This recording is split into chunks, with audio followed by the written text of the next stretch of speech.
चेतो दर्पण मार्जनम्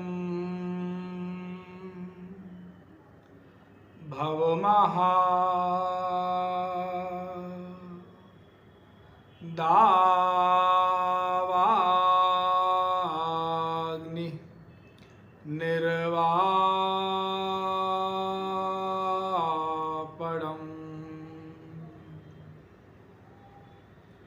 श्रेयः कैरवचन्द्रिका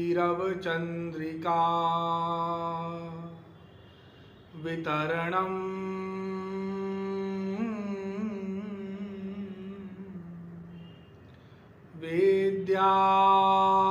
वेद्यावधू जीवनम्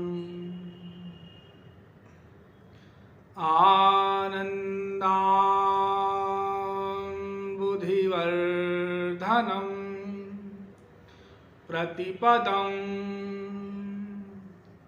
पूर्णामृता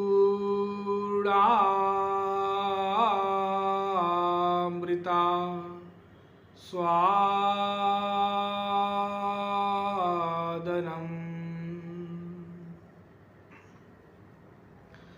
सर्वात्म स्नपनं परं विजयते श्रीकृष्ण संकीर्तनम्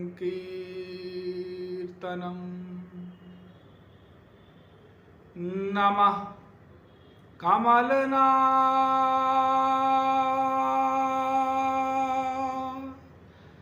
भाय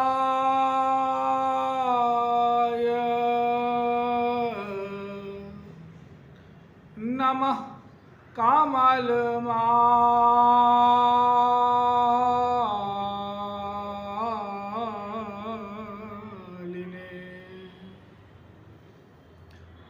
नमः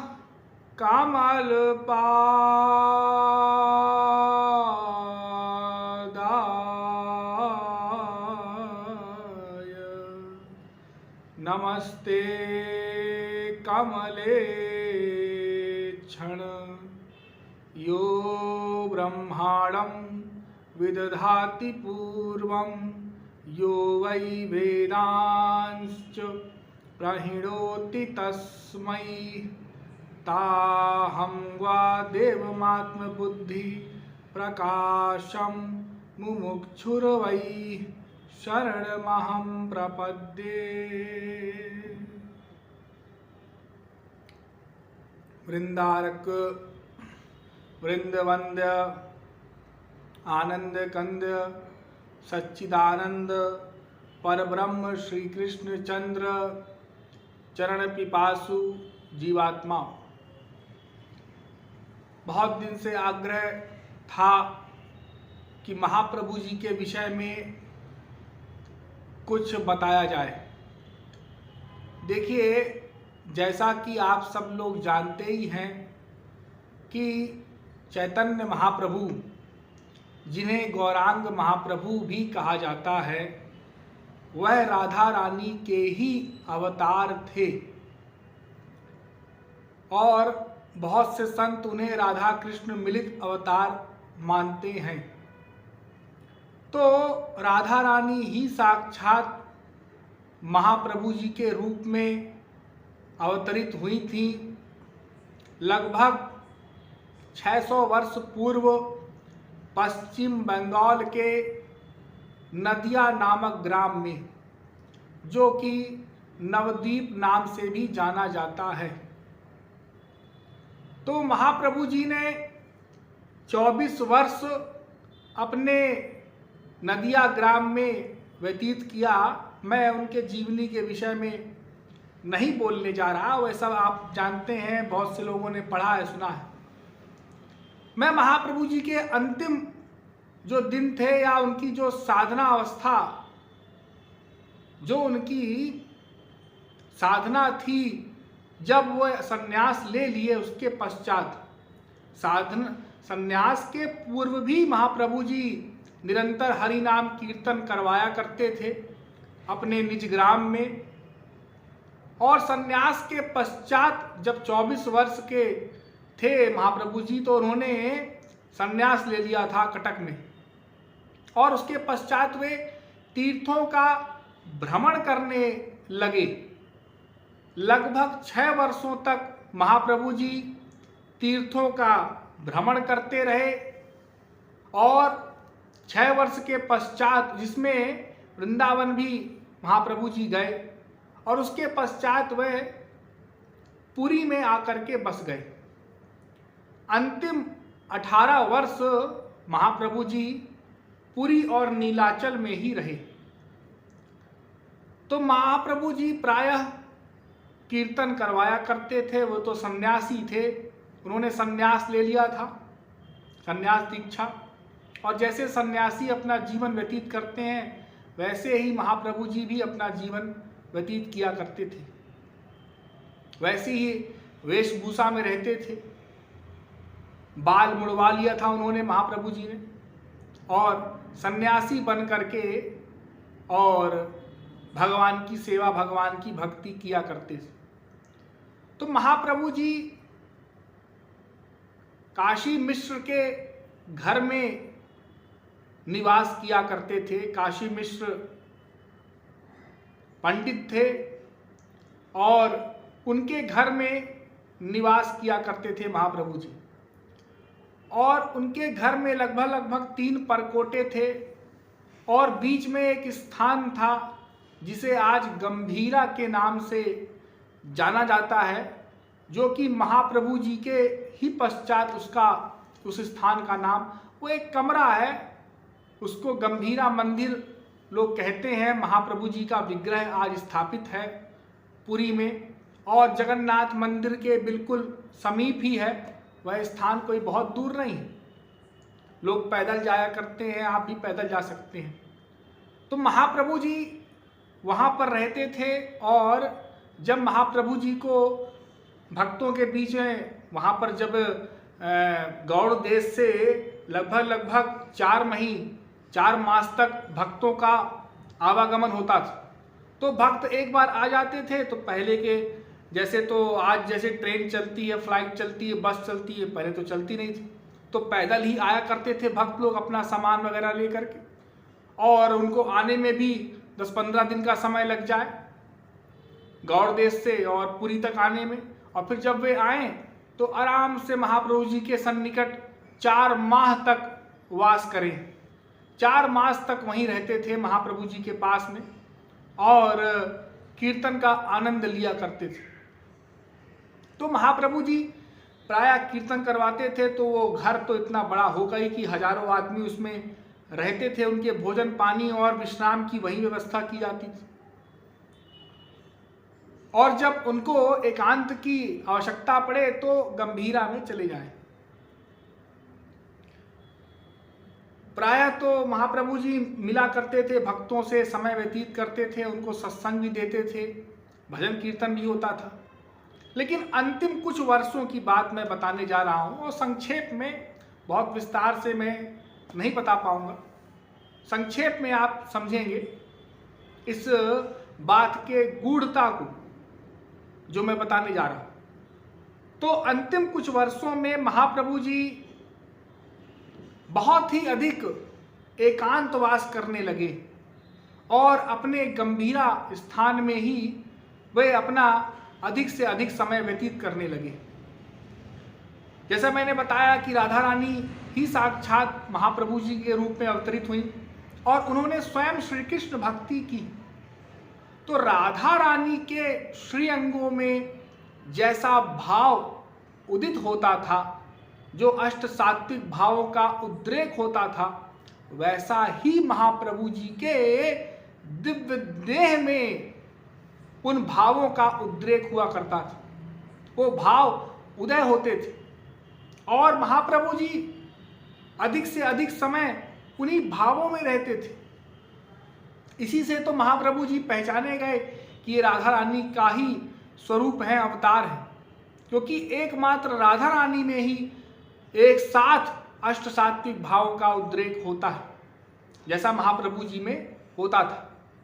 जैसे स्वर भेद हो जाना, अर्थात जब ठाकुर जी की याद में, अपने प्रेमास्पद की याद में वो भक्त बहुत अधिक विरह में तड़पने लग जाता है, तो उसके कंठ की आवाज बदल जाती है, पूरे शरीर में कपकपी छूटना, कंप होना, एक साथ सारे रोए खड़े हो जाना, शरीर के पूरे रोंगटे एक साथ खड़े हो जाना,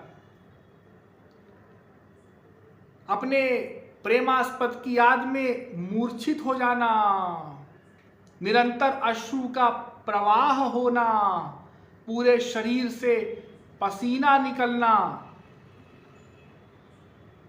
नृत्य करना और अपने शरीर की सुध बुध भूल जाना। ये अष्ट सात्विक भाव।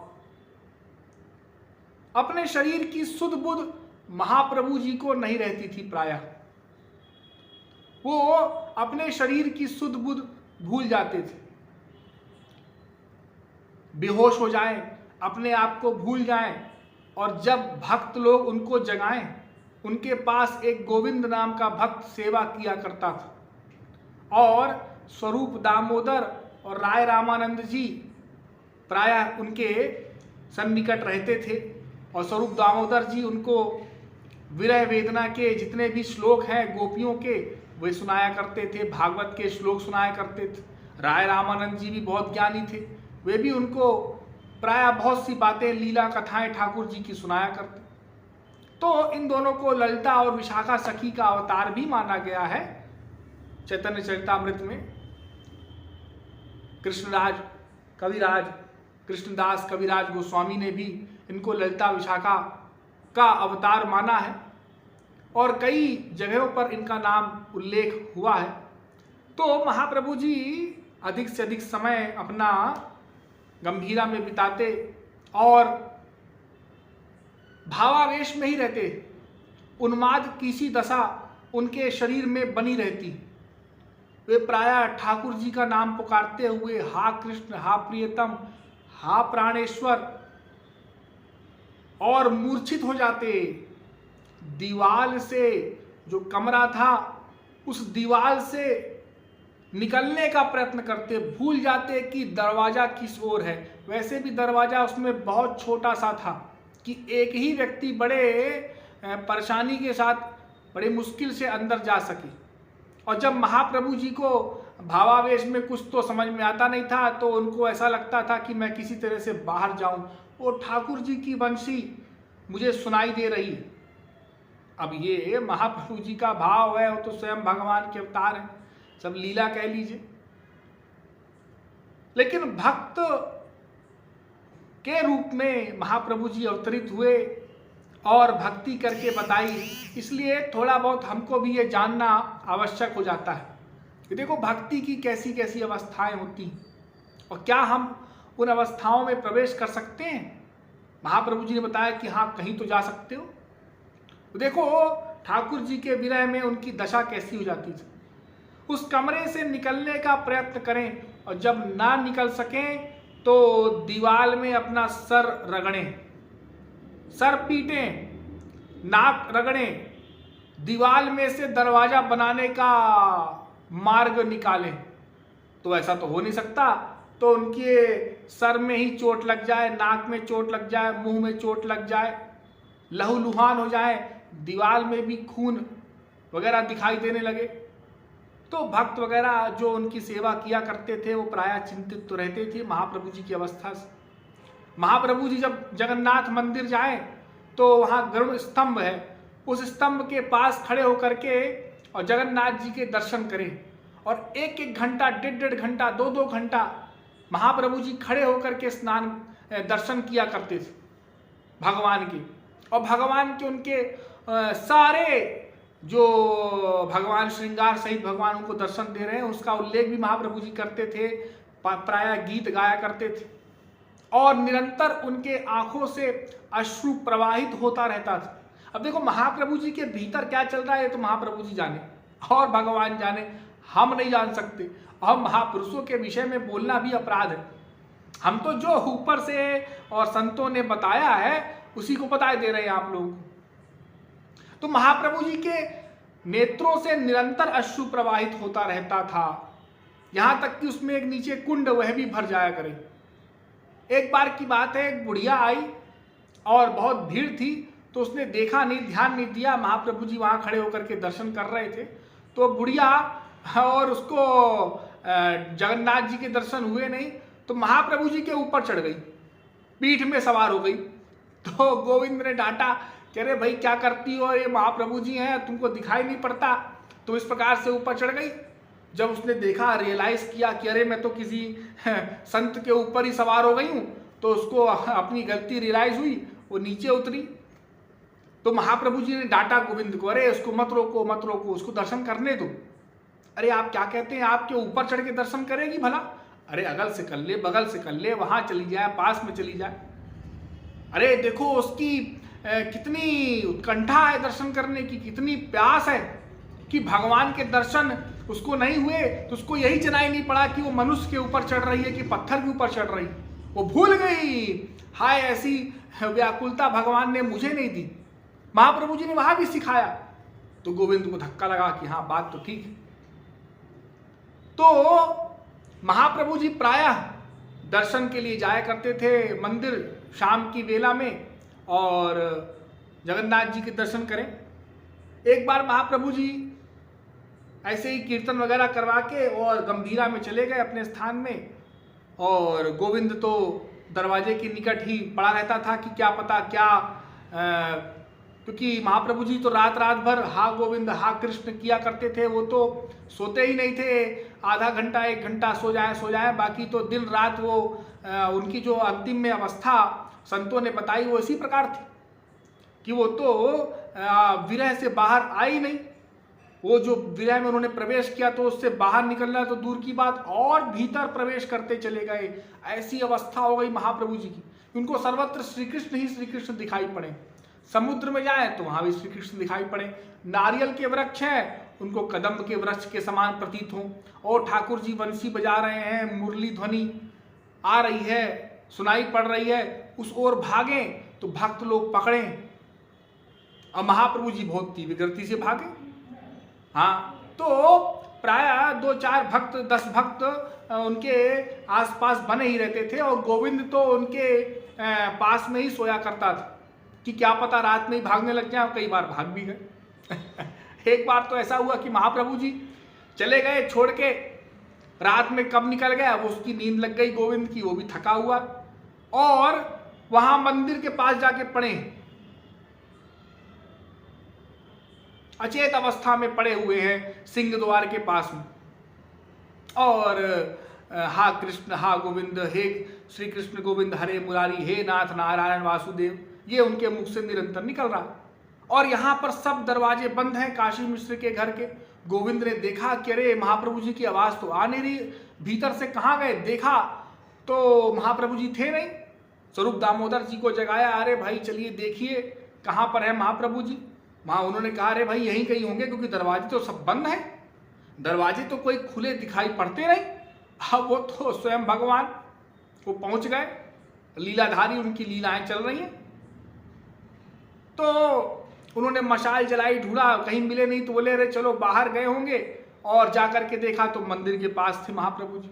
फिर उनको किसी तरह से जगाया, हरि बोल कीर्तन करके पानी वगैरह छिड़का गया तो वो सचेत हुए। तो महाप्रभु जी की जो अवस्था है वो रसिक भक्त ही समझ सकते हैं, बहुत उच्च कोटि की अवस्था। तो वो सात्विक भावों का उद्रेक उनके शरीर में होता रहता है, और महाप्रभु जी उस विरह अवस्था में ही प्राय रहा करते थे। और जैसे राधा रानी की अवस्था हो जाए, जब उद्धव परमहंस गए और भगवान ने भेजा, तो राधा रानी को जब उन्होंने देखा तो अब राधा रानी की अवस्था को क्या समझेंगे, ऊपर से देखा तो जाकर के श्री कृष्ण से वर्णन करते हैं, अरे उनकी तो बड़ी विचित्र अवस्था है, वे तो कभी कभी हंसती हैं बड़ी किलकारी मारते हुए, कभी रोने लग जाती हैं, कभी अपने नाखूनों से पैर के नखों से धरती को कुरेदती हैं और आप अपने में ही बड़बड़ाती हैं, और कभी तो खंभों को आलिंगन करने के लिए दौड़ती हैं। इस प्रकार की अवस्था है उनकी। तो उन्माद कह दिया गया, लेकिन ये तो दिव्य भाव है। तो महाप्रभु जी की भी वैसी ही अवस्था है, और महाप्रभु जी भी निरंतर भाव में ही रहते हैं। तो मेरा ये सब बताने का तात्पर्य यह है, देखो हम लोग भक्ति करते हैं, साधना करते हैं, थोड़ा भी आंसू आ जाता है, थोड़ा भी किसी को कंप हो गया, थोड़ा सा भी स्वर भेद हो गया, तो अभिमान आ जाता है। लेकिन महाप्रभु जी की अवस्था आप देखिए, पढ़िए, सुनिए, समझिए कि उनमें इतनी दीनता है, इतनी दीनता है कि जब ठाकुर जी के दर्शन उनको होते थे तो वो ठाकुर जी के दर्शन कर रहे हैं, निरंतर अश्रु प्रवाह कर रहे हैं, और जैसे ही ठाकुर जी चले गए, दर्शन ऐसा हुआ कि वैसे तो महापुरुष के पास निकट सर्वत्र और सदैव भगवान रहते हैं, वो तो लीला कर रहे हैं, लेकिन लीला में ही जो दिखाई पड़ रहा है कि भगवान गए तो वो स्वरूप दामोदर के ही पैर पकड़ने लग गए, अपने शिष्य के ही पैर पकड़ करके उनसे कहने लग गए कि मुझे श्री कृष्ण के दर्शन कराओ। सोचिए, स्वयं श्री कृष्ण होकर के कह रहे हैं कि श्री कृष्ण के दर्शन करवाओ। अरे राधा रानी कृष्ण एक ही तो है, अलग कहाँ है? तो महाप्रभु जी में इतनी दीनता, और हमारे अंदर कितना कपट भरा है कि थोड़ा भी भाव आने लग जाए, कुछ हल्का फुल्का ऐसे ही गुरु कृपा से, भगवत कृपा से, तो उसको आउट करते हैं, उसको दिखाते हैं, जगत में बताते हैं, लोग हमको जाने कि हम बहुत बड़े भक्त हैं, लोग हमको देखें, हमको माने कि हम बड़े भक्त हैं। लेकिन महाप्रभु जी को देखिए, स्वयं भगवान के अवतार होते हुए भी अपने गंभीरा स्थान में ही रहते हैं, भक्तों के बीच में ही रहते हैं। उनको क्या कमी है? कौन सेवक की कमी है? लेकिन किसी की सेवा नहीं लिया करते, अपने सारे कार्य स्वयं करते हैं। वो महाप्रभु जी ही कह रहे हैं, कहते थे कि देखो, बहुत अधिक उजले वस्त्र अर्थात बहुत अधिक साफ सुथरे वस्त्र भी नहीं पहनना चाहिए, मैले वस्त्रों को धारण करना चाहिए। मैले वस्त्र जो मैले हों, अर्थात मैले वस्त्रों को धारण करने से क्या होगा? उससे दीनता आएगी, अभिमान नहीं आएगा कि अरे हम तो बड़े साफ सुथरे वस्त्र पहने हैं, नए वस्त्र पहने हैं। महाप्रभु जी कहते थे पुराने वस्त्रों को पहनना चाहिए, नए वस्त्रों को, साधकों को नहीं पहनना चाहिए। साधना अवस्था में इससे अभिमान आता है। तो महाप्रभु जी ने साधक के लिए जितने नियम थे, एक तो स्वयं शिक्षा दी और उनको क्रियान्वित करते हुए अपने जीवन से बताया। इसलिए साधकों को महाप्रभु जी के विषय में बहुत अधिक पढ़ना चाहिए, बार बार श्रवण करना चाहिए उनके जीवन चरित्र के विषय में, उनकी क्या जीवन शैली थी। जो लोग साधना कर रहे हैं, साधना में आगे बढ़ना चाहते हैं, वे निरंतर महाप्रभु जी को फॉलो करें। हाँ, आज आप सबको फॉलो कर रहे हैं ना, फॉलो कर रहे हैं, सब्सक्राइब कर रहे हैं, लाइक कर रहे हैं। हाँ, ये फेसबुक यूट्यूब का जमाना है, तो आप लोग महाप्रभु जी को फॉलो करें। जो लोग साधना करना चाहते हैं, उस श्री कृष्ण प्रेम में डूबना चाहते हैं, उस ब्रज रस को प्राप्त करना चाहते हैं, तो भक्त को कैसे रहना चाहिए, कैसी दीनता होनी चाहिए, कैसी सहनशीलता होनी चाहिए। आज तो कोई एक वाक्य कह दे, तुरंत गुस्सा आ जाता है, तुरंत कंट्रोल नहीं है, गुस्से में नियंत्रण नहीं है, क्रोध में। तो कैसे महाप्रभु जी, अरे आप महाप्रभु जी जब थे तो तमाम प्रकार की बुराइयां होती थी, लोगों ने उनको क्या क्या नहीं कहा, ढोंगी है, ये पाखंडी है। अरे यहाँ तक कि जगन्नाथ मंदिर में गर्भगृह के सामने जाने से पंडा लोग रोकते थे। वो तो बाद में जब उनका स्वरूप समझ गए, जान गए, तब फिर उनको परमिशन दी गई। लेकिन पहले तो गरुड़ स्तंभ, आप भी जाएं वहाँ दर्शन करने, तो गरुड़ स्तंभ काफ़ी दूर है गर्भगृह से। और इतने बड़े संत, यदि कोई भगवान नहीं भी मानता तो उस समय के तो सबसे बड़े संत थे। और इतना उन्होंने नाम प्रचार किया, उनको रोक रहे हो? छोटे मोटे पंडित का भी जहाँ प्रवेश हो जाता है। तो भगवान की लीला देखो, उन्होंने दिखाया कि इसमें भी धैर्य रखो, सहनशीलता। इतना इतना उनका लोग अपमान करें, किसी ने कह दिया अरे तो दिन भर भोजन करते हैं, जो भी भक्त लोग प्रसाद ले जाते हैं मंदिर से वो खा लेते हैं, सन्यासी को इतना खाना चाहिए। तो महाप्रभु जी ने अपना जो आहार था, जो प्रसाद भी आए, उसमें भी थोड़ा सा ले लें और फिर बाकी वापस कर दें। आहार भी कम कर दिया महाप्रभु जी ने। तो महाप्रभु जी की दीनता और सहनशीलता की तो कोई बराबरी नहीं कर सकता, लेकिन हमको सीखना तो है और महाप्रभु जी से ही सीखना है, क्योंकि भक्त को कैसा आचरण करना है, भक्त को कैसी भक्ति करना है, संसार से कैसे बच के रहना है, कितना समय संसार में देना है, कितना आवश्यक है, कितना भक्ति में देना है। अरे उनकी भी माँ थी, उनकी भी पत्नी थी विष्णुप्रिया, उनको छोड़ दिया उन्होंने। और जाते समय जब लोगों ने उनसे प्रश्न किया कि अरे आपके पिताजी नहीं हैं, वो तो उनका गोलोकवास हो गया, आपके भाई चले गए, संन्यास लिया था विश्वरूप ने, बड़े भाई ने, और पिताजी का भी देहांत हो गया था, तो ये बूढ़ी माँ है और आपकी पत्नी है, ये किसके भरोसे रहेंगी? तो उन्होंने यही कहा कि विश्वंभर के भरोसे, जो विश्व का पेट भरता है, भरण पोषण करता है, उन्हीं के भरोसे, अर्थात भगवान के भरोसे इतनी शरणागति। ये कहना आसान है, जरा सोच के देखना। जिसके पास लाखों करोड़ों की प्रॉपर्टी भी होगी, अपने पत्नी के नाम कर रखा होगा, बच्चे के नाम कर रखा होगा, वो भी नहीं छोड़ने को तैयार। और जीवन भर तो बात की बात है, 1 महीने की साधना होती है हमारे गुरुदेव के आश्रम में, वो भी नहीं छोड़ सकते। 1 महीने की साधना भी नहीं कर सकते। अरे हमारा बिजनेस डाउन हो जाएगा, तो फिर हमारा पैसा कम हो जाएगा, तो फिर हमारा स्टैंडर्ड वो बचेगा नहीं। हमारा 1 महीने नौकरी छोड़ दें तो पता नहीं क्या भूकंप आ जाए। और छूटा नहीं जा रहा। और महाप्रभु जी ने जीवन भर के लिए छोड़ दिया, और आगे ना कोई पीछे, कोई इनके विशेष, कोई उनके प्रॉपर्टी पैसा भी नहीं था, क्योंकि उनके जीवन में ही पता चलता है कि वो तो अध्यापन किया करते थे, अध्यापक थे और पढ़ाते थे, और उसी से उनका जीवन यापन करते थे।